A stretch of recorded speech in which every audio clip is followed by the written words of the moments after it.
Elon. Siema. Siema, siema.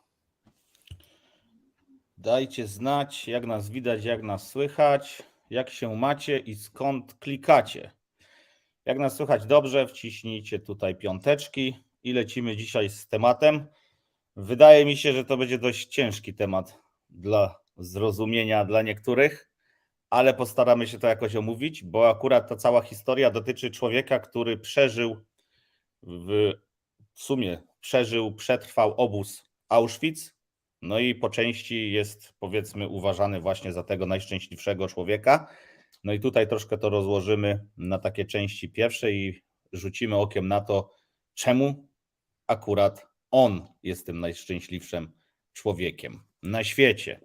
Także no, temat trochę ciężki, dla mnie też, bo też to tam trochę poczytaliśmy z chłopakami, ale zobaczymy, może ktoś z Was już przerabiał ten temat, może komuś się to coś to gdzieś nasunęło. Ogólnie jest książka, ta książka nazywa się, zaraz Wam powiem, Eddie jest najszczęśliwszy człowiek na ziemi i to jest Eddie Jaku.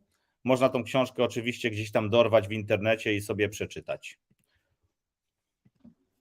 Ale nie jest to książka z tej dziedziny książka w godzinę. To Nie, jest nie, jakby takie dodatkowe omówienie, bo po prostu wpadło to w nasze ręce, jeżeli chodzi o te lekcje z tej książki i stwierdziliśmy, że fajnie byłoby się podzielić tym, w jaki sposób my to postrzegamy, skonfrontować nieco jego zdanie, znaczy właściwie te lekcje z naszym podejściem, z naszymi doświadczeniami, no i na bazie tego być może uda nam się wytworzyć jakieś fajne wnioski, no bo jak wiecie, to zawsze z takimi tematami lecimy na spontanie, nie przygotowujemy się do tego i zawsze wychodzą z tego mega dyskusje. Dobra.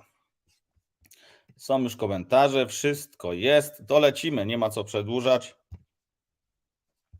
6 lekcji od najszczęśliwszego człowieka na ziemi, na świecie, na ziemi, to akurat tak to tego się tyczyło.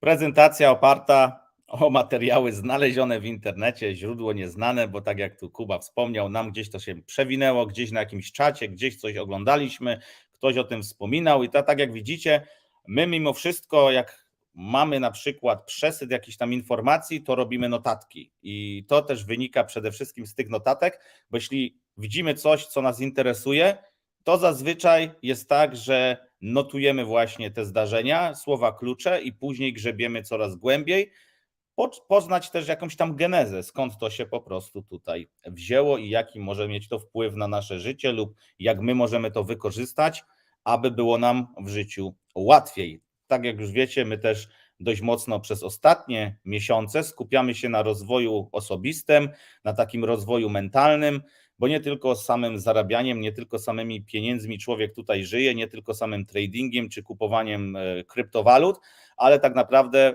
wszystko zaczyna się od naszej głowy i od tego, jak tam w niej sobie poukładamy. Jeżeli będzie wszystko poukładane i będzie uporządkowane na konkretnych półkach, to wtedy można działać dalej. No i przede wszystkim bardzo ważnym jest też to, zanim w ogóle zaczniecie pomagać komuś innemu, to spojrzyjcie na siebie i najpierw pomóżcie sobie. Właśnie musicie przerobić pewne rzeczy, aby później ewentualnie jakąś wiedzą się dzielić. To, co my już przerobiliśmy, to uważamy, że my już to mamy poukładane. No i tak jak tutaj dziś jesteśmy, chcemy się z Wami po prostu podzielić naszą opinią lub przemyśleniami, które tutaj razem stworzymy.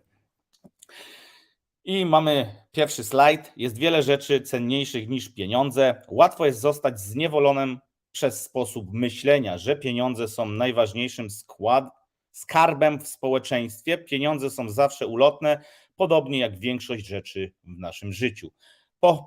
Przychodzą i odchodzą, ale ile jesteś gotów zapłacić za ulotną przyjemność? I teraz sami możecie sobie tutaj chwilę po prostu przysiąść, przeczytać to jeszcze raz i zastanowić się, o co tutaj chodzi, bo zobaczcie, ja wiem, że często w internecie, często gdzieś tam znajomi nam mówią, no bo przecież te pieniądze szczęścia nie dają, ale bez pieniędzy to wiecie jak jest ciężko, plus oczywiście ja też się zgadzam, że za pieniądze tak stricte szczęścia nie kupisz, ale możesz dużo sobie nimi pomóc, żeby oczywiście gdzieś te życie było łatwiejsze i nie zgadzam się z osobami, które właśnie powtarzają gdzieś to w ciągu, że pieniądze szczęścia nie dają, bo tak naprawdę jakby nie było pieniędzy, jakby ktoś nie miał za co żyć, to jak może być szczęśliwym człowiekiem.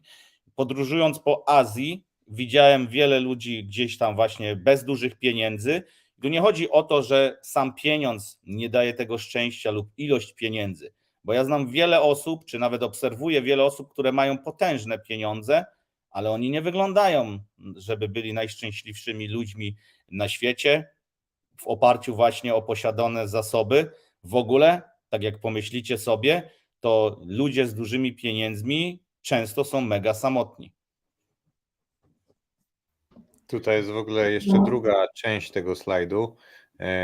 Co jest cenniejsze od pieniędzy? Mamy tutaj kilka przykładów, na przykład doświadczenia, prawdziwe połączenia, tutaj chodzi o relacje, o prawdziwe relacje. Poczucie celu, prawdziwa troska o pomaganiu innym. Jeszcze jest cytat od Ediego. Jest wiele rzeczy na tym świecie, których nie kupisz za żadne pieniądze, a niektóre rzeczy są bezcenne ponad miarę.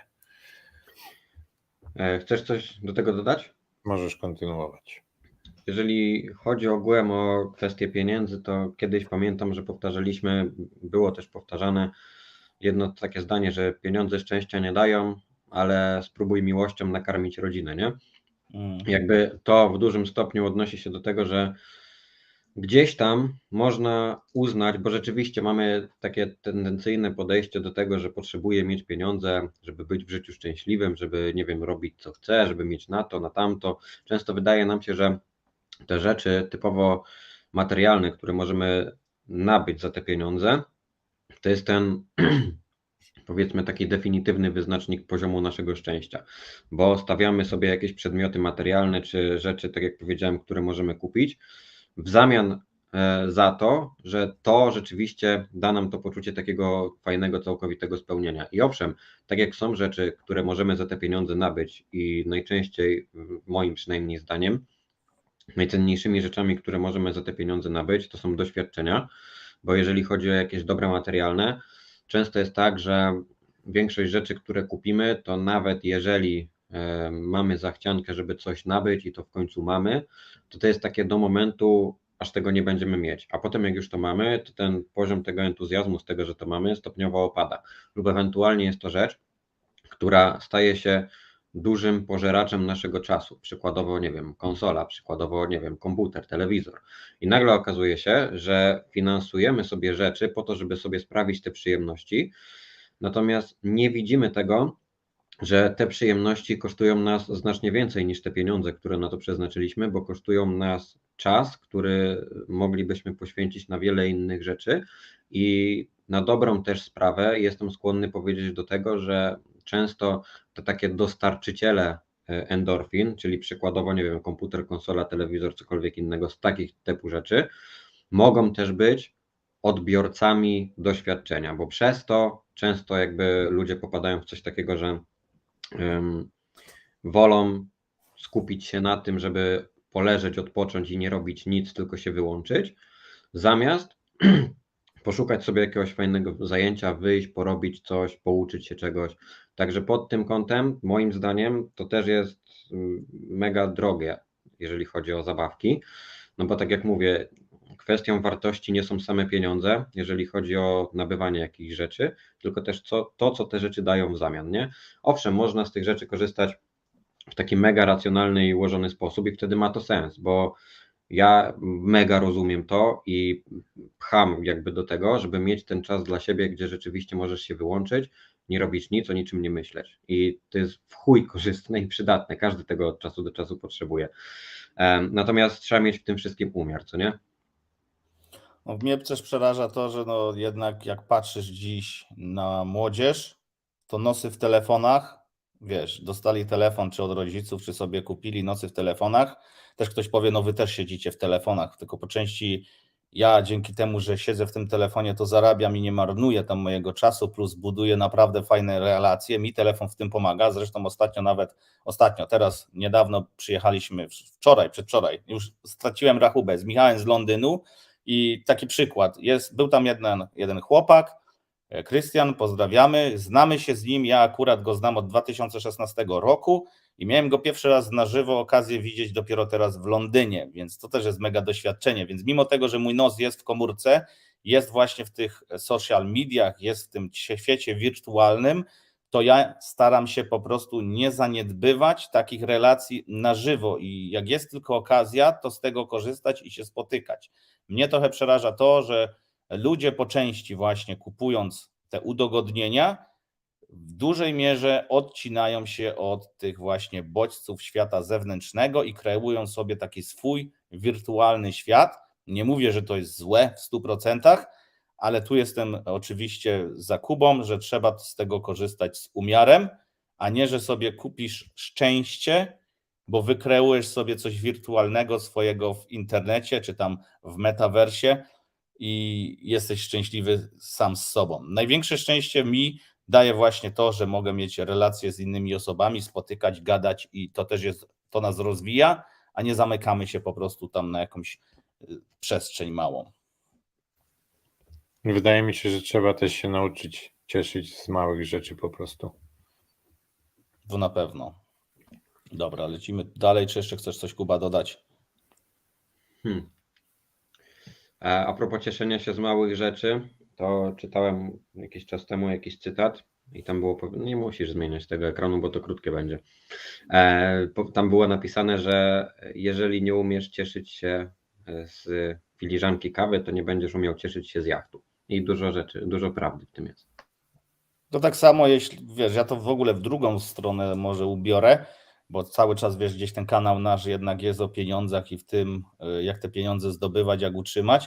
Jeżeli ktoś nie potrafi cieszyć się z małych kwot, to nie będzie się potrafił cieszyć z dużych.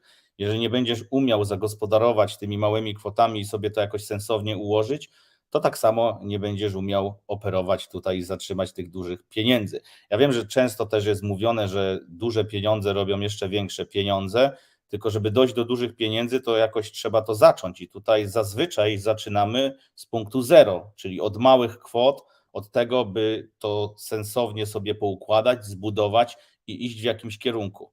Jeżeli nie zaczniesz tego procesu, no to nie dojdziesz nigdzie. To jest tak jak z tym zaczynaniem z siłownią. Pójdę w poniedziałek. No i ten poniedziałek jest pierwszy poniedziałek, drugi, trzeci i w sumie nie wiesz, który poniedziałek, bo nigdy nie jest tak, że zaczynasz. Więc dlaczego by nie zacząć w niedzielę? Tu i teraz na przykład, nie? Czy od razu po prostu jak masz taki impuls, żeby coś zrobić. Mnie też właśnie to, co ja obserwuję po ludziach, to mimo tego, że oni chcą coś zacząć robić, to mega dużo czasu zajmuje im zastanawianie się i zdobywanie wiedzy wokół tego, co chcą robić. Oni chcą być w czymś doskonali, a jeszcze tego nie zaczęli robić, a staniesz się jedynie lepszy w tym, co robisz, a nie w tym, co masz zamiar robić. Ty musisz coś doświadczyć, musisz zacząć coś robić, musisz na podstawie doświadczeń czy na podstawie błędów, które popełnisz, wyciągać wnioski i wtedy możesz to polepszać, a nie, że się zastanawiasz, ja zacznę robić. Słabość może przerodzić się w nienawiść. Słabi ludzie nie są w stanie utrzymać żadnego poziomu inteligencji emocjonalnej. Ludzie, którym brakuje inteligencji emocjonalnej i silnego poczucia własnej wartości, łatwo ulegają wpływom nienawiści. Ich wartości i przekonania są oparte na silnych fundamentach, są raczej zwolennikami radykalnych przyczyn. Jak wy to tutaj, chłopaki, rozumiecie? Michał? No tutaj chodzi generalnie o rozwój osobisty, bardziej właśnie w tą stronę emocjonalną, tak jakby taki kręgosłup moralny, bo tutaj później jest mowa też o tej nocy kryształowej, gdzie tam esesmani się zbierali, by palić synagogi i przepędzać z Żydów. Chodzi właśnie o tego Ediego, który w tym wszystkim uczestniczył i na to patrzył. No i gdyby ludzie się postawili tym nazistom, to bardzo możliwe, że nie doszłoby do takiej tragedii, jednak dali się zmanipulować i stało się, co się stało. Eddie wylądował w Auschwitz, ale dożył 101 lat, także no, tak jak zresztą tytuł mówi, był najszczęśliwszym człowiekiem. Nie potrafię sobie naprawdę tego wyobrazić, jak można przejść przez takie piekło, ale no, chciałbym zagłębić się bardziej na przykład w tą książkę. Daj na chwilę tam ten slajd. Słabość może przerodzić się w nienawiść. I odnośnie tego chciałbym powiedzieć, że bardzo często w momencie, kiedy jest się w jakimś, nie wiem, dołku emocjonalnym i ciężko jest sobie poradzić z jakimiś tam emocjami, to w tym samym momencie dużo łatwiej jest przyswajać do siebie te negatywne emocje, bo jakby skoro dotyka cię słabość i czujesz się bezsilny, no to już samo w sobie jest negatywne, więc jeżeli już jakby jesteś negatywnie nacechowany, to później kolejne negatywne rzeczy będą jeszcze łatwiej wpływać na ciebie i wywierać większy nacisk w momencie, kiedy coś już w negatywny sposób cię dotyka, tak? Mam nadzieję, że rozumiemy, o co chodzi, bo z reguły jest tak, że jeżeli czujesz się źle i czujesz, że jakby to jest koniec świata, to nie dociera do ciebie to takie pozytywne myślenie. Bardziej patrzysz na te pesymistyczne perspektywy niż na te dobre. Teraz, jeżeli rzeczywiście masz coś takiego, że czujesz się w takim mega dużym dołku emocjonalnym i nie masz pojęcia, jak z tego wyjść, to tak jak tutaj jest napisane, może to dojść do tego, że dojdziesz do takiego stopnia nienawiści. Natomiast nie jest to w żadnym stopniu zdrowe, z tego względu, że nienawiść to już jest moim zdaniem taka mega skrajnie negatywna cecha, która nie dość, że wpływa negatywnie na ciebie i na twoje otoczenie, to jeszcze dla mnie osobiście, czując nienawiść, to jest takie zżeranie ciebie od środka emocjonalnie, bo to znaczy, że masz w sobie tyle jakby tych wszystkich toksycznych emocji, tych takich negatywnych rzeczy, że nie potrafisz być pozytywnym człowiekiem, a jeżeli nie potrafisz być pozytywnym człowiekiem, to w jaki sposób masz doświadczać jakiegokolwiek szczęścia czy radości, jeżeli chodzi o inne aspekty w życiu. Dlatego ważne jest, bo to nie jest kurwa łatwe, to jest mega ciężkie, zdaję sobie z tego sprawę i każdy sobie zdaje sprawę, żeby w momencie, kiedy masz mega dołek emocjonalny, myśleć pozytywnie. Natomiast wiecie, bo każdy z Was przechodził przez różne rzeczy, my też przechodziliśmy przez różne rzeczy i każdy z nas powie to samo, że teraz jak się patrzy na niektóre wydarzenia z perspektywy czasu, to można się bardzo często śmiać z tego, w jaki sposób się do tego podchodziło, jakie miało się reakcje, czy jakie emocje się czuło, bo przez to, że już tego doświadczyłeś i przerobiłeś, to się wydaje znacznie mniejszym problemem, jeżeli nawet miałoby się jeszcze raz pojawić, bo już wiesz, jak masz się zachowywać. Dlatego lekcja z tego jest taka, że co by się nie działo, to bardzo często w większości przypadków znajdzie się jakieś pozytywne zakończenie tej sytuacji, tylko po prostu kwestia tego, czy w to wierzysz, czy nie i czy dopuszczasz do siebie te myśli. Bo jeżeli nie dopuszczasz, no to będzie ci o wiele ciężej. Jeżeli dopuszczasz, to jest o wiele łatwiej i szybciej wyjść z danej sytuacji. Mi ten tekst, słabość może przerodzić się w nienawiść, kojarzy się głównie z hejterami, bo ja też uważam, że hejterzy i ludzie, którzy non-stop kogoś za coś krytykują, są ludźmi słabymi, bo sami nie potrafią czegoś zrobić, czegoś osiągnąć i po prostu szukają takiej dziury w całości i próbują wytykać komuś głównie błędy i się na tym skupiają. No i po części to przeradza się w jakąś tam nienawiść, tylko pytanie, czy ta nienawiść jest sama do siebie, czyli do tego hejtera, który nienawidzi wszystkich w koło po części, czy po prostu ma powody, by nienawidzić kogoś, a tym bardziej jeśli na przykład hejtuje kogoś, kogo nie zna, nie miał nigdy z nim styczności, to jakie on ma podstawy, by go nienawidzić? Wiecie, o co chodzi, więc to naprawdę jest gdzieś tam związane mocno z emocjami, z tym, co masz w głowie i właśnie z przerobieniem pewnych rzeczy, ale tak mi się to po prostu skojarzyło, bo hejt wynika z niewiedzy, no a oczywiście później też pojawia się nienawiść. Tu też można gdzieś przytoczyć tego przysłowiowego sąsiada, czyli jeśli wiecie, sąsiad widzi, że ktoś ma lepsze auto, to on już potem zaczyna tutaj kminić, a dlaczego, a skąd na to pieniążki, zamiast podbić i zapytać, ty stary, fajne auto, jak do tego doszedłeś, to ludzie sobie po prostu sami utrudniają i nakręcają się negatywnie, zamiast podejść do tego z pozytywnymi emocjami, z pozytywnego punktu widzenia, a nie z takiego, wiecie, negatywnego. No i tak po części my, Polacy, zostaliśmy też tego właśnie gdzieś tam nauczeni, gdzieś to po prostu z nami zawsze zostanie, bo jednak taki Polaczek, cebulaczek, to niestety mamy takie, a nie inne opinie gdzieś tam na świecie i ciężko już później jest to wyleczyć. no ale patrząc też właśnie na ludzi z zewnątrz, z boku, no to ja często się z tą opinią zgadzam, bo też zależy od otoczenia, z jakimi ludźmi się właśnie obracasz. I ja miałem zarówno styczność z jednymi ludźmi, jak i z innymi ludźmi, no i teraz po części sam sobie wybieram otoczenie, a zazwyczaj te otoczenie też już jest pozytywne i tutaj są całkiem inne emocje i całkiem inna energia i żyje się dużo lepiej i łatwiej, bo skupiamy się na tych fajnych rzeczach, a problemy, które się pojawiają, nie są raczej problemami, tylko są jakimiś wyzwaniami, które i tak prędzej czy później rozwiążemy. Tutaj mamy ten slajd o tej kryształowej nocy. O, i to jest to, co powiedziałem przed chwilą, nie? Że jutro nadejdzie, jeśli przetrwasz. Jeden krok na raz. No właśnie, jeden krok na raz. Dlaczego? Bo często chcielibyśmy wszystko w danym momencie, a nie poczekać, nie? To jest ten brak cierpliwości, brak zrozumienia tego, że pewne rzeczy wymagają czasu, brak takiego podejścia, że okej, stało się, minie czas, za x, nie wiem, miesięcy czy lat nie będę o tym pamiętał albo będę się z tego śmiał. Dla większości ludzi jakby to się nie liczy, bo ludzie chcą mieć podejście, że stało się, to jutro już mam o tym nie pamiętać. Jutro już ma być dobrze. No ale tak rzeczy niestety nie działają, jak możemy się niejednokrotnie przekonać. A jeżeli chodzi o budowanie tej cierpliwości, to polecam efekt kumulacji po raz enty na tych live'ach.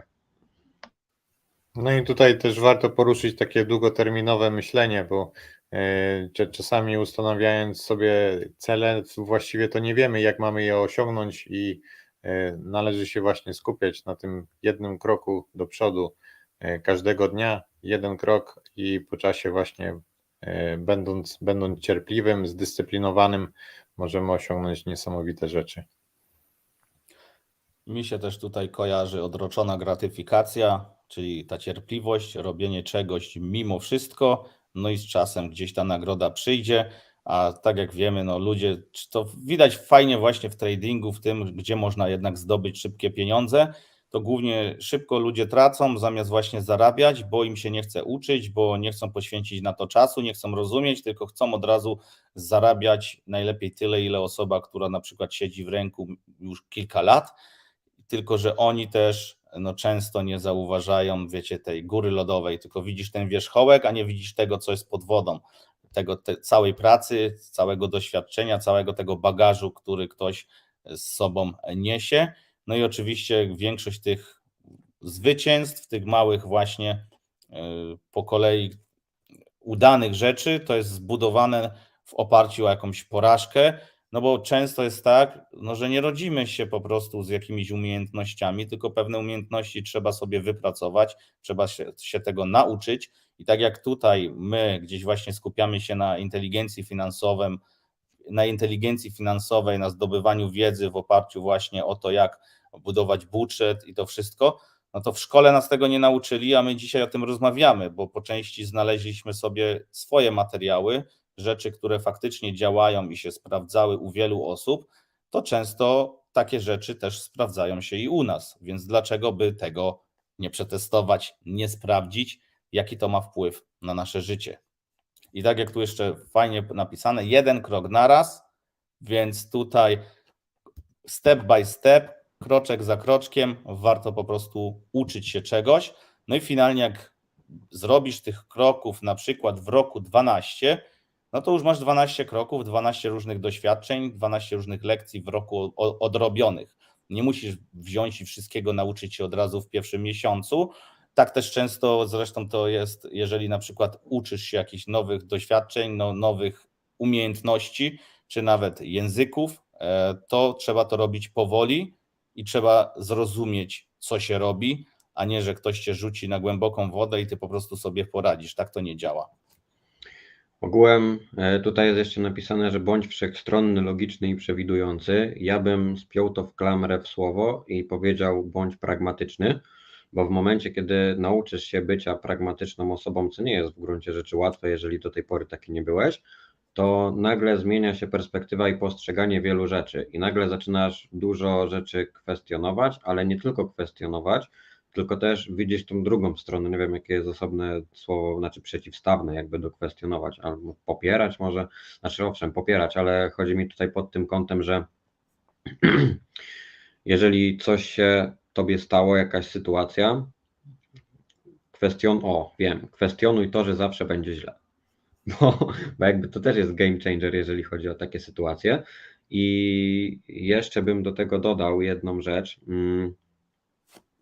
Tylko kurde, co ja chciałem powiedzieć? Wyszło mi to z głowy. Odnośnie tego bycia pragmatycznym, jeszcze jedna kwestia, jakby, która się z tym mega łączyła. No ale to jak mi się przypomni, to najwyżej dopowiem. Ogólnie z tym pragmatyzmem to chodzi o to, by realnie spoglądać na to, co się dzieje i tak jak jest cały czas dobrze, często też powtarzamy, że jeżeli jest dobrze, jest naprawdę dobrze, jest zajebiście, fajnie się kręci, to nie, że ty myślisz, że będzie negatywnie, coś się po prostu stanie złego, tylko realnie podchodząc do tej sytuacji i ja tutaj mówię w odniesieniu o rynki finansowe, to jeśli coś przez dłuższy czas zyskuje na cenie, to naturalnym jest to, że przyjdzie korekta. I tak, ja już sobie to tak naprawdę przypisuję do wszystkiego, bo jak zainteresowałem się rynkami finansowymi, to tak samo jest i w życiu. Jak jest dobrze, jak jest zajebiście, jesteś naprawdę szczęśliwy, to pamiętaj o tym, że przyjdzie jakiś gorszy okres i to nie jest czy, tylko kiedy. To tak samo jest z tym, czy ktoś kiedyś cię zhakuje. Ja też uważam, że to nie jest czy zostaniesz zhakowany, tylko kwestia kiedy.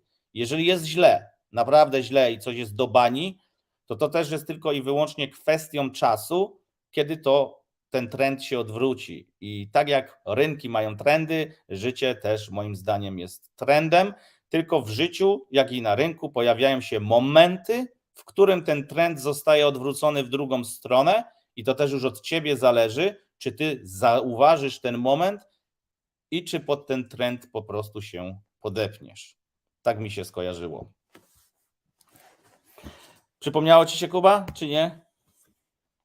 To jeszcze tak? Co to jeszcze Kuba pewnie doda, jak mu się przypomni. Tak, jak mi się przypomni, to na pewno wejdę w zdanie i to o tym powiem na bank. Jasne. Życzliwość można znaleźć wszędzie, nawet od nieznajomych. Jeśli choć na chwilę wyjdziesz z własnego świata, zauważysz, że nie jesteś sam. Najpoważniejszym problemem jest to, że nie możemy swobodnie rozmawiać o sobie, swoim życiu i swoich problemach. Nie jesteś sam we wszechświecie. Są ludzie, którzy chętnie ci pomogą, jeśli tylko zechcesz być wrażliwy. I ja w ogóle mogę tutaj dodać, że taką życzliwość, głównie największą, to nawet prędzej dostaniesz od nieznajomych osób i od takich, które mają mało, niż często od rodziny czy od kogoś, kto ma dużo, bo ja nie wiem, czy patrzyliście, ale ja na przykład ostatnio Liza tam oglądała Asia Express. Nie wiem, sobie zobaczcie, nie wiem na których programach to leci, ale tam ludzie zostali wysłani do Azji. To jest program, jakiś tam teleshow. Oni mieli przeżyć tam za kilka dolarów. Ja wiem, że tam kamery, wszystko, jakaś tam reżyserka, ale oni mieli możliwość, by doświadczyć naprawdę życzliwości ludzi, którzy naprawdę żyją skromnie, a jeszcze oddali im swoje czy jedzenie, czy coś tam. I to mi się tak po prostu gdzieś tutaj z tą życzliwością kojarzy, że od bardzo nieznajomych osób często dostaniesz więcej życzliwości niż od swoich znajomych. Dlaczego tak się dzieje?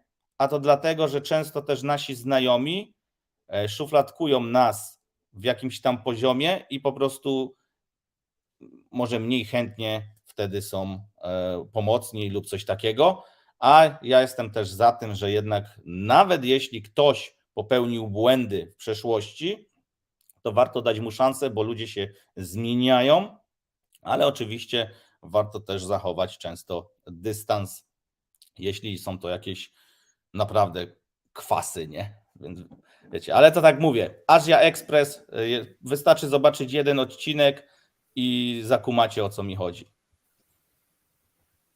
Bo jeśli się dzielimy tą życzliwością, tym swoim szczęściem. Szczęście to jest właśnie jedyna taka rzecz, która jak się dzielimy, to się mnoży. Dlatego właśnie w Azji pewnie doświadczyłeś tak dużo tej życzliwości od tych biednych ludzi, bo oni zbyt wiele nie mają, a jednak i tak są szczęśliwi. Tutaj jeszcze chciałbym dodać, że warto jest podróżować, warto jest wychodzić do ludzi i szukać ludzi podobnych sobie samemu. Byliśmy ostatnio w Londynie. Wydaje mi się, że było to bardzo wartościowe doświadczenie. Każdy, kto tam był, na pewno się zgodzi. I tyle ode mnie. Ja Wam mogę opowiedzieć jedną historyjkę, a mianowicie byłem ostatnio, bo przyszło mi coś do paczkomatu, byłem to odebrać, no i wracając z tego paczkomatu, wiadomo, słuchawki na uszach, no i idę sobie chodnikiem do domu i chcę wyrzucić opakowanie od przesyłki, nie? No i stoję przy śmietniku, wyrzucam to i nagle koło mnie naprzeciwko zatrzymuje się taka starsza pani, niższa ode mnie, patrzy się na mnie i mówi, nie słyszę co mówi, bo mam słuchawki, nie? Wyjmuję tą słuchawkę i pytam się jej, słucham, może pani powtórzyć? A ona mówi, miłego dnia panu życzę i dużo zdrówka. Tak z dupy totalnie, nie? W ogóle nie znam kobiety ani nic. I tak mi to zrobiło dzień, że później chodziło to za mną i zostało mi to mega w pamięci, nie? Bo wiecie, nagle nieznajoma osoba do ciebie podchodzi i mówi takie w gruncie rzeczy miłe rzeczy, niespotykane jak na Polskę, bym powiedział. I tak mi to zrobiło dzień, że później przez to, jak ja wiedziałem, jak fajnie się poczułem, jak ona coś takiego zrobiła, to chciałem, żeby inni też się tak poczuli. I jakiś czas później, bo parę dni później, jechałem z znajomym samochodem. Ja jechałem jako pasażer i uchyliłem okno. Stwierdziłem, że to jest dobry moment, fajny dzień, dobrze się czuję. Ludzie też widzę, że są jacyś tacy przybici na ulicy. Uchyliłem to okno i do ludzi, których mijałem, mówiłem miłego dnia dla pani albo miłego dnia dla was. I tak im to robiło też dzień. Widziałem jakby po nich, że się uśmiechają. I wiecie, to jest taka drobnostka, nie? Ale w gruncie rzeczy, jak ty robisz coś takiego dla innych, a ktoś robi coś takiego dla ciebie, to są takie mocne game changery, które niby są z pozoru błahe, a potrafią naprawdę polepszyć komuś zjebany dzień. Także polecam stosować takie różne rzeczy. Jeden dobry przyjaciel. Najwspanialszą rzeczą, jaką kiedykolwiek zrobisz, jest bycie kochanym przez inną osobę. Powtarzaj to zdanie, aż zdasz sobie sprawę, że miłość i przyjaźń są najlepszym lekarstwem. Nie mogę tego wystarczająco podkreślić, zwłaszcza młodym ludziom. Bez przyjaźni człowiek jest stracony. Przyjaciel to ktoś, kto przypomina ci, że żyjesz. I ja się mega z tym zgadzam, jeżeli chodzi o to. Akurat jeżeli chodzi o jakiegoś przyjaciela, to trzeba naprawdę sobie zapracować na status takiego przyjaciela. Ja na przykład teraz mówię, też gdzieś tam mi się to tak kojarzy, będąc w Anglii, wszyscy mówią my friend. Wiecie, mój przyjacielu, akurat tutaj ja tego tak nie traktuję, bo to jest takie pospolite. Przyjacielem może być ktoś, kto naprawdę przeżył z tobą wiele i jest to osoba, na którą możesz polegać. Warto sobie po części wykreować kilka takich osób w swoim otoczeniu, plus abyś ty sam był dla kogoś taką osobą. I jeśli ty nie masz przyjaciela lub nie widzisz potencjalnych przyjaciół, to znajdź sobie kogoś, dla kogo ty możesz być takim przyjacielem, potencjalną osobą, która jest w stanie komuś czy polepszyć dzień, tak jak Kuba tu to wytłumaczył, czy po prostu pomóc, czy ta osoba może znaleźć w tobie jakieś oparcie. Nieważne, czy jest dobrze, czy jest źle, ale staraj się robić dobre rzeczy. Jeżeli ty będziesz dla ludzi taki, a nie inny, czyli że nie będziesz tym przysłowiowym ujem, no to takie osoby też znajdą się prędzej czy później w twoim otoczeniu i poczujesz, że to są osoby, może nie od razu przyjaciele, ale jacyś bardzo dobrzy znajomi, na których możesz liczyć i nawet jak masz słaby dzień, to wystarczy, że chwilę podyskutujesz z tą osobą i już od razu wszystko się zmienia. Taka moja interpretacja, jeżeli chodzi o tego, że jeden dobry przyjaciel. No A ja chodzi bym do tutaj tego na dodał, pewno. że no No mów, dawaj chyba. ja czy ty? Ty. Ja bym do tego dodał, że jak już masz przyjaciela albo żonę, dziecko, kogokolwiek, to dbaj o to i pielęgnuj codziennie, bo to są najważniejsze wartości, jakie możesz mieć w życiu. I tak jak na przykład widzę po niektórych osobach, które przykładowo, szczególnie młode osoby, jak wchodzą w jakiś związek, to często jest tak, że nagle żyją tym związkiem, odcinają się od przyjaciół i albo ograniczają po prostu ten kontakt do minimum.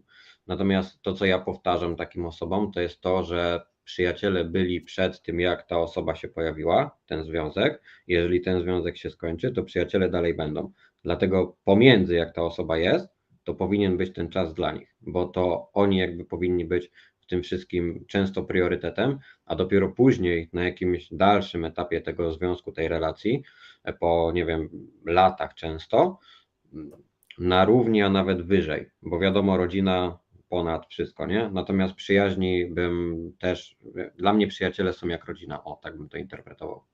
Często tracisz przyjaciół przez związek. Też miałem parę takich, powiedzmy, przykładów w życiu. Nie chcę tu wymieniać osób czy coś, ale często jest tak, jak powiedział Kuba, że jeżeli ktoś zakłada rodzinę, to te życie towarzyskie, przyjacielskie schodzi na drugi plan.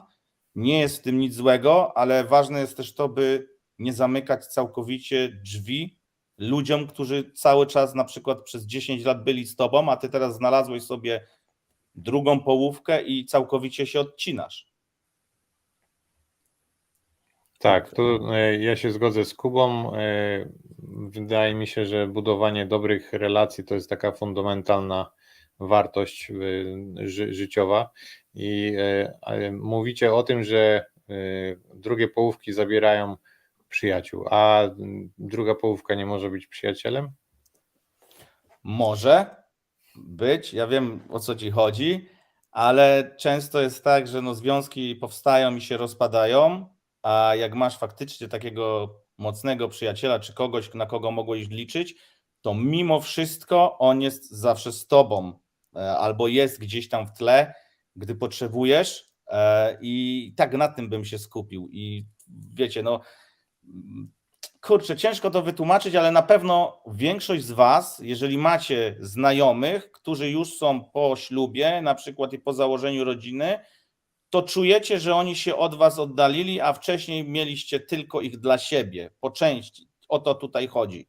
I ważnym jest to, żeby mieć właśnie jeszcze takie też życie, nie tylko rodzina, i pielęgnować też właśnie te swoje kontakty przyjacielskie, niż zamykać się. Ja rozumiem osoby, że one są szczęśliwe, mają tylko rodzinę. Często też druga połówka może nie zrozumieć tego przyjaciela, bo twój przyjaciel może być jakimś krejzolem i po prostu ta druga połówka tego może nie unieść, nie skleić, ale to też, wiecie, to jest kwestia dopasowania tego wszystkiego do tego swojego stylu życia. No ja bym nie zamykał drzwi i ja staram się mimo wszystko gdzieś właśnie, nawet pomimo tego, że mam naprawdę fajnych ludzi wokół siebie, to ja nigdy nie przestaję szukać tych ludzi, bo spotykając nowych ludzi generujesz nowe doświadczenia, a ja lubię generować nowe doświadczenia i poznawać nowych ludzi. To po prostu tak to jest. Jesteśmy zwierzyną stadną, także te relacje są bardzo ważne. Dobra, lecimy dalej. O, cyk. Edukacja ratuje życie. No Michał, daj. daj. Używając słowa edukacja, nie mam na myśli edukacji formalnej. Tak, formalna edukacja jest fantastyczna i daje ogromne możliwości, ale edukacja życiowa jest znacznie ważniejsza. Zrozumienie praw ludzkiej natury, bycie świadomym światopoglądów, wiedza o tym, jak łączyć się z innymi, aby twój głos był w pełni zrozumiany. No tutaj bardziej chodzi o taki rozwój osobisty, w którym mamy do czynienia już po tej edukacji, którą mamy narzuconą przez system, która generalnie moim zdaniem jest bardzo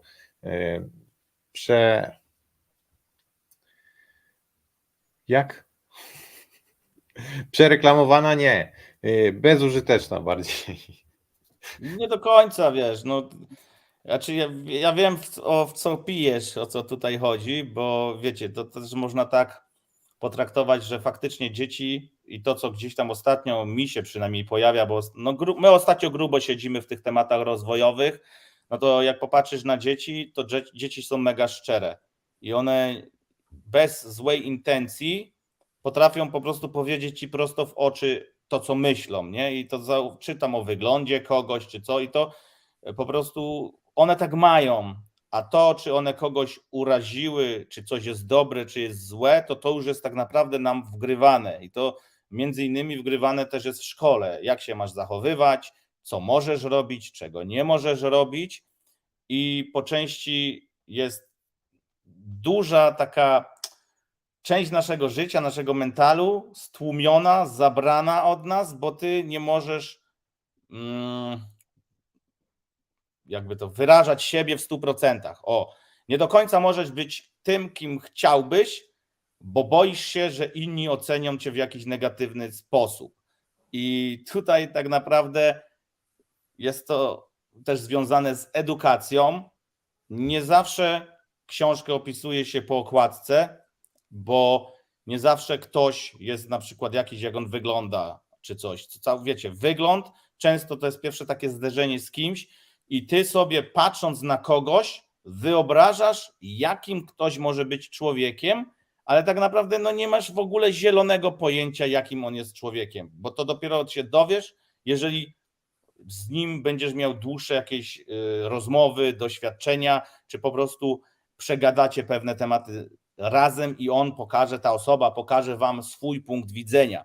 I często też ludzie z tatuażami, może teraz już mniej, ale kiedyś byli wrzucani do tego, no, że jak ma tatuaż, to był kryminalistą, tak? No bo tylko w kryminale można było zrobić tatuaż. Teraz to po części jest trochę odwracane, ale jak się rozmawia ze starszymi osobami, to w ogóle no ja tak zauważam, może nie w Polsce, bo wiecie, w Polsce starsze babcie mogą się bać tych osób z tatuażami, czy z dziwną fryzurą na irokeza, czy coś w tym stylu, a na przykład w UK, czy w Danii, w Skandynawii, to jest całkowicie normalne, że zobaczysz gościa, który ma na przykład obtatuowaną całą twarz. Dla mnie też to jest dziwne, ale ja nie oceniam tej osoby negatywnie i mówię, bo on jest porąbany, tylko próbuję zrozumieć, co on chce przekazać tym, co on chce wyrażać, bo naprawdę czasami taki chłop 2 metry na 2, napakowany, wydzierany, może być bardziej uczuciowy niż ktoś, kto na taką osobę wygląda. Więc pewnie kumacie, o co mi chodzi, więc nie oceniajcie po wyglądzie, a po tym, jakim kto człowiek, jaki jest. Po prostu warto się gdzieś tam bardziej temu przyjrzeć. Ja bym do tego dodał, parafrazując słowa, które powiedział na jednym z wykładów Jacek Walkiewicz, że edukacja, odnośnie tej edukacji, podróże kształcą, ale tylko wykształconych ludzi i że ludzie jadą pod piramidy, są niewyedukowani wystarczająco, patrzą, mówią, że na zdjęciu wyższa się wydawała i na tym się kończy refleksja na temat 1000 lat ewolucji, nie? Także pod tym kątem, owszem, to jest jedna z rzeczy, w której kategorii warto zdobywać wiedzę. Druga, bo nie tylko na temat finansów czy rozwoju osobistego, tak jak my tutaj w większości rozmawiamy, ale też o tym, to już można powiedzieć, że kwestie historyczno-duchowe by wchodziły w grę. To jest mega mocny rozwój dla mnie i też rozumiem, że nie każdego może interesować historia, szczególnie w momencie, kiedy w szkole jest ona przedstawiana w taki, a nie inny sposób i jesteś po prostu do niej zmuszany. Natomiast w momencie, kiedy sam się na własną rękę zainteresujesz historią, może się okazać, że dużo rzeczy, o których mówili w szkole, a to jest błędnie przedstawianych, a to jest zmienionych w jakiś sposób, tylko że to już trzeba się mocno pozagłębiać w różne tematy i nie będę tutaj tego rozwijać, ale są to ciekawe rzeczy. Drugie to są właśnie te kwestie czysto samorozwojowe, o których tutaj chłopaki wspomnieli, edukacja taka na własną rękę, poszerzanie swojej wiedzy z zakresu tego, jaki Cię interesuje, ale też tego, jakim jesteś człowiekiem, jaka jest psychologia, jak działa psychologia ludzi, żeby lepiej ich rozumieć, a w tym lepiej rozmawiać z nimi, czy też stać się dla nich lepszą osobą. Natomiast trzecie jeszcze, jakie bym do tego dodał, też można to dać pod ten paradygmat edukacji, natomiast to są doświadczenia, a w zasadzie przeżycia ekstremalne. bo jeżeli doświadczasz czegoś, co wywołuje w tobie skrajne emocje, mierzysz się z jakimś swoim strachem, co mierzenie się ze strachem to jest w ogóle zajebista rzecz, bo to jest dopiero mega rozwojowa możliwość, bo tak na dobrą sprawę, w momencie, kiedy czegoś się mega boisz zrobić i potem to robisz, to nie ma nic lepszego niż poczucie dumy z siebie, że to zrobiłeś. I później zaczynasz zastanawiać się nad tym, czego mogło cię dane doświadczenie nauczyć. I nagle okazuje się, że są rzeczy, są doświadczenia, które możesz przeżyć i które wcale nie kosztują dużo, a które są takim life changing, można powiedzieć, że zmieniają twoje podejście do życia, zmieniają pogląd na życie, potrafią ci ułożyć pewne rzeczy w głowie i nagle to, co kiedyś wydawało ci się mega istotne i mega ważne, po tym staje się, można powiedzieć, znacznie mniejszą rzeczą, bo nie chcę mówić drobnostką, w porównaniu do tego, jak było przed tym, jak doświadczyłeś czegoś, co rzeczywiście mogło, nie wiem, przykładowo skończyć się śmiercią, ale w kontrolowanych warunkach, bo nie mówię tutaj, żeby ktoś teraz wypadki powodował po to, żeby doświadczać, bo nie o to mi chodzi w żadnym wypadku. Tylko tak jak mówię, w kontrolowanych warunkach, czyli kupujesz doświadczenia, przykładowo, nie wiem, spadochron czy inne rzeczy. Natomiast jeszcze podsumowując to wszystko, co powiedzieliśmy tutaj, to ludzie bardzo często siadają i zastanawiają się nad tym, czy ja jestem szczęśliwy, czy mogę być szczęśliwy, co mam zrobić, żeby być szczęśliwy. Jakby to słowo bycie szczęśliwym, szczęście jest stawiane ponad wszystko, a bardzo często jest tak, że w momencie, kiedy coś, tak jak mówiłem na początku, coś nam się wydaje, że potrzebujemy do tego szczęścia, a potem to mamy, to nagle pojawiają się kolejne rzeczy, które też chcielibyśmy mieć, żeby dalej to szczęście uzupełniać. Bo jakby to jest chemiczne takie dostarczanie sobie endorfin, dopaminy i tego typu rzeczy, po to tylko, żeby czuć się szczęśliwym. A żeby dostarczać to w sposób ciągły, no to ciągle musisz coś jakby, wiesz, nowego mieć w życiu, mieć jakieś nowe doświadczenia, czy nowe rzeczy, które możesz sobie kupić, które znowu wzbudzą w tobie ten efekt chemiczny. Natomiast dużo ważniejszym podejściem i lepszym, moim zdaniem, to jest nie na zasadzie mówienie, czy ja jestem szczęśliwy i co zrobić, żeby być szczęśliwy, tylko co zrobić, żebym dzisiaj, jak będę szedł spać, to był z siebie dumny. Co zrobić, żeby moja mama była ze mnie dumna? Co zrobić, żeby kobieta, z którą mieszkam, jak wrócę do domu, powiedziała, że wow, nie ma drugiego takiego faceta na świecie jak ty. I bycie dumnym z siebie i egzekwowanie tych pewnych rzeczy kończy się tym, że ty kończysz szczęśliwy. Więc to jest takie, wiecie, pośrednie uzupełnienie swojego szczęścia, ale w znacznie lepszy sposób. Ludzie mierzą szczęście swoje szczęściem innych ludzi, patrząc, porównują się. Ja nie mówię, że porównywanie jest złe, ale mocno bym się zastanowił nad tym najpierw, co ty już masz, do czego doszedłeś i czy z tym, co masz, jesteś szczęśliwy, czy jesteś może nieszczęśliwy, co powoduje pewne emocje. Ja bym to mocno przeanalizował i potem zastanowił się, co mogę zrobić, by mieć więcej szczęścia, nie w oparciu o tego, że kurczę, no ja jeżdżę ja jeżdżę Fiatem, a ktoś jeździ Mercedesem i że ja będę szczęśliwy, bo to tak naprawdę nie o to tutaj chodzi. Te rzeczy materialne dają pewne impulsy, tak jak powiedział Kuba, pewne endorfiny, czyli jest takie po prostu chemiczne szczęście, ale tym się cieszysz na chwilę. Czy kupisz sobie jakąś nową zabawkę, czy kupisz sobie cokolwiek, gadżeciarstwo, daje na chwilę to szczęście, a potem już szukasz kolejnego i kolejnego. Więc warto przystać na chwilę, zastanowić się, co już masz, jak się z tym czujesz i jak się czuje twoje otoczenie, bo ty wcale nie musisz się przypasowywać do otoczenia, tak bym to trochę nawet brutalnie powiedział, tylko znajdziesz też osoby, które będą tak naprawdę bardzo podobne do ciebie i jak zobaczysz na nich z boku, to zobaczysz, że oni są szczęśliwi. I dążenie do ciągłego szczęścia, do ciągłej konsumpcji, bo tak bym to też nazwał, po części jest nam wgrane, że konsumpcja daje nam szczęście, że rzeczy materialne dają nam szczęście, bo czym więcej mamy, tym jesteśmy szczęśliwsi.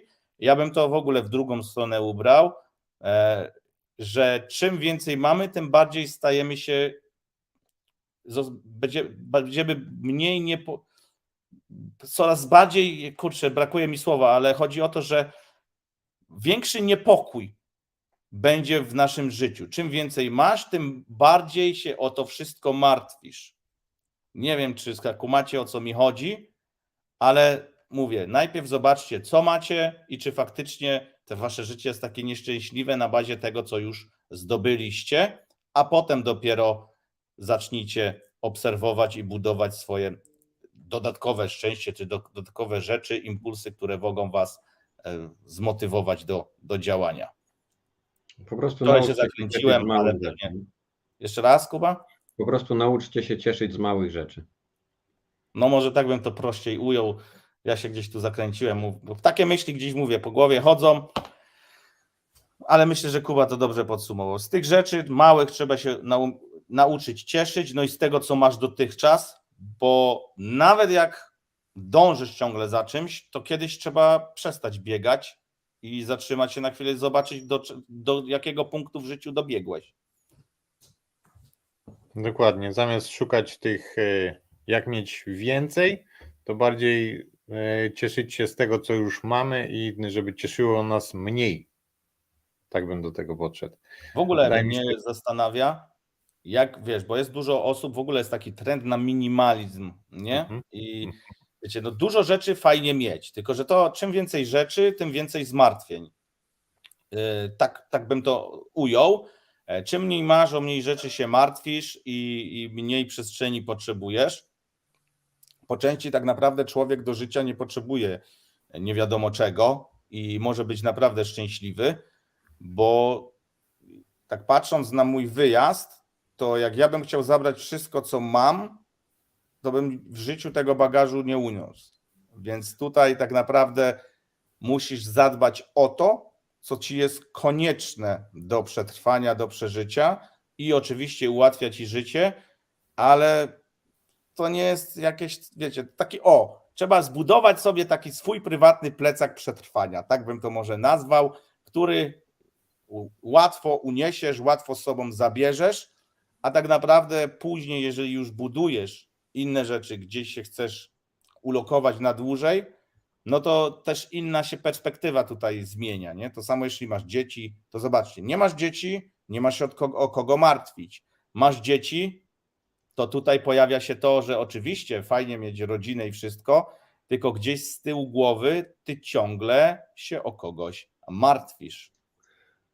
Bo zaraz dojdziemy do miejsca, w którym stwierdzimy, że jednak ma sens, to nie będziesz miał nic i będziesz szczęśliwy. Nie, to nie o to chodzi tu całkowicie. Nie, no wiadomo, to pół żartem oczywiście. Wiesz, No to jest ale znaczy tak, taka- minimalizm, fajna To sprawa. jest taka wersja, nie będziesz miał nic i będziesz szczęśliwym, to tak jak ostatnio gdzieś coś oglądałem, już nie wiem kogo, czy trenera dzikiego, czy coś, to ci, co mają wszystko, muszą być zajebiście nieszczęśliwi, nie? Że to mogą ludziom wynajmować za kupę siana. No to jest akurat temat na kolejnego, może długiego jakiegoś live'a, o tym porozmawiać, bo to też jest nam wgrywana taka wizja i dla mnie to są pierdolety, nic więcej, nie? Dobra, no chyba tyle, chyba że jeszcze Michał chce coś tutaj dodać. Nie, ja się z wami panowie zgadzam, już chyba zostało powiedziane wszystko. Zobaczymy tylko w komentarzach. Jak wy macie coś do dodania, to piszcie w komentarzach. Dzisiaj widać, mówiłem, że to ciężki temat do uniesienia, co tu będziemy rozkminiać. Ja sam gdzieś się zamotałem. Łukasz napisał, że dobre porównanie, trendy, VS życie, mega porównanie, niby wiedziałem, ale teraz coś kliknęło. No zawsze tak jest, że coś ci kliknie i warto wyczekiwać, warto być cierpliwym, spokojnym i tu też nie chodzi o to, że wiecie, no jest źle, to ja siądę i nie będę robić nic. Bardziej chodzi o to, by szukać pewnych rozwiązań, starać się iść jednak do przodu, a nie siąść i rozpaczać nad swoim bytem, bo to, że na przykład stracisz pracę, stracisz jakąś kwotę pieniędzy, nie powoduje tego, że twoje życie się zapadnie, bo przecież zarówno pieniądze są, tak jak tam było, są rzeczą ulotną. Raz masz ich więcej, raz masz ich mniej. Oczywiście trzeba robić tak, by zawsze mieć jakieś pieniądze i nie doprowadzić się do bankructwa, czyli żebyś się nie czuł w tym skrajnym takim po prostu momencie życia, jednak wiele ludzi jest takich, którzy odbijają się od dna i wyrastają potem mega mocniejsi. Tylko że jak już dotkniesz tego dna, to później ciężko się jest odbić, ciężko jest się po prostu tutaj dźwignąć. I też mieliśmy takiego live'a tutaj z Mateuszem Donajskim właśnie o bankructwie. Myślę, że tutaj warto was do tego odesłać, żebyście trochę zrozumieli, o co mi chodzi. Nigdy, moim zdaniem, nie warto się poddawać. Życie to jest ciągła walka i tak to powinno wyglądać, bo tak samo jak cały czas mówimy o tych procesach, o tym, żeby coś rozpocząć, to nieważne co rozpoczniesz, jeżeli będziesz wystarczająco cierpliwy i systematyczny w tym, co robisz, prędzej czy później dojdziesz do jakiegoś efektu. Może być ten efekt fenomenalny, a może być taki, że po prostu nie będziesz go zauważać, ale zaczną zauważać go inni, bo raz, ta droga zmieni ciebie jako człowieka i do tego, kim ty się możesz stać, i często ty później tych rzeczy, które dobre są dla ciebie, no nie zauważasz, ale ludzie, których masz wokół siebie, mogą ci powiedzieć: ty zobacz, to zrobiłeś tak, no zajebiście, ja sam bym tak chciał. Tylko warto się zacząć rozglądać obok i nie zamykać na ludzi, nie zamykać na to, że nawet jak jest źle, to po prostu zamkniesz się w pokoju i nie wychodzisz. Właśnie wtedy, jak jest źle, to warto jest wyjść z tego pokoju i porozglądać się za kimś, kto może ci ewentualnie pomóc, czy podać jakąś pomocną dłoń. Ja wiele razy miałem styczność z ludźmi, którzy, no, jeżeli ktoś traci siano, bo często tak jest, ciągle te pieniądze, no ale siano straciłeś, ale dalej masz życie, masz mega pomysły w głowie, masz w sumie obok siebie sensownych ludzi, więc wystarczy tylko zacząć robić, żeby odrobić po części to, co straciłeś, a nie, że ty zamykasz się na wszystkie możliwości. Ile razy było tak, że najlepsze pomysły tworzą się nam w głowie wtedy, gdy jesteśmy przyparci do muru? Bo jak jest dobrze, to my nie myślimy o niebezpieczeństwach, nie myślimy o tym, że będzie źle, że coś się może złego wydarzyć. Ja oczywiście nie mam tak, że się nakręcam, że jest dobrze i będzie gorzej, tylko że to, tak jak mówię, to jest tak jak ten wykres Bitcoina. Raz górka, raz dołek. Ważne jest, żeby utrzymać tak jak jakąś średnią, jakiś poziom między tym, żeby po prostu nie dać się porywać tym skrajnym emocjom, czy euforii, czy po prostu tym negatywnym emocjom, które też są u nas normalne w życiu. To by było chyba Jeszcze tyle. a propos strat, to ja bym tylko dodał jedno zdanie dosłownie, że straty i to, czy się nimi przejmujesz, czy nie, to powinno zależeć od tego, jak dużymi zasobami dysponujesz lub nie dysponujesz, jeżeli one są mniejsze. I chodzi mi tutaj o to, że jeżeli to, co straciłeś, jesteś w stanie szybko odrobić, nawet pracą na etacie czy czymkolwiek innym, to moim zdaniem nie ma kompletnie powodu do tego, żeby się tym przejmować. Bo jeżeli to jest na przykład suma, która jest kwestią roku pracy, to dla mnie to jest pełen luz osobiście, bo no sorry, ale ja do strat podchodzę tak, że straciłem, to nie straciłem, tylko kosztowało mnie to doświadczenie. I tyle. Nic więcej nie chcę dodawać, bo to jest szeroki temat, nie chcę się rozwodzić nad tym w tym momencie, bo to jest na zupełnie innego live'a, także tak bym to po prostu zostawił w tym momencie. Dobra. Michał, coś do siebie, Eloszka, Narka, coś tam i lecimy z tym. Kończymy. Dobra, trzymajcie się, dajcie znać w komentarzach, jeśli wam coś wpadnie do głowy, fajnie będzie poczytać komentarze, jakieś wasze przemyślenia. Trzymajcie się, see ya. Pozdrówki. Elon.